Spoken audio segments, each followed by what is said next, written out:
rhetoric is just as sharp. There's a section called the Outlaw Gospel.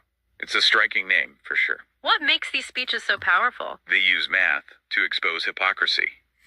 Take the 10-cent indictment. An incarcerated parent might get paid, say, 10 cents an hour for labor.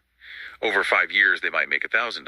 Right. But at the same time, the state is charging them child support. They can rack up like $18,000 in debt. A debt they can never possibly pay. It's an impossible situation. So the speech frames it as a mathematical execution. The debt is engineered by the state to justify keeping the family apart. And that brings us to the tech piece. Diapese technology, which is a very deliberate choice of words. It's a linguistic power move, yeah. But the tech behind it is the real insight. It uses SHA-256 cryptographic hashing. So, in simple terms, it's a digital fingerprint.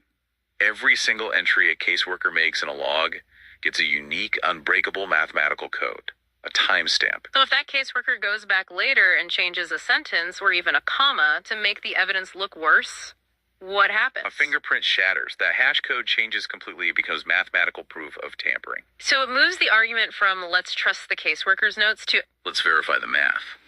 It makes corruption incredibly labor-intensive. The cost of railroading someone goes way, way up.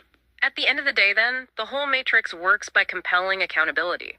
Not by appealing to goodwill, but by making it structurally too expensive to cheat. And it turns the user into the auditor of the state's integrity. Which leaves a pretty big question for you to think about. The framework says the architect refuses to be a martyr and chooses durability instead. So where else in our lives, if I think about things like confusing healthcare bills or dense corporate contracts, could this kind of machine speed pressure and cold, hard math be used to force systems to be honest?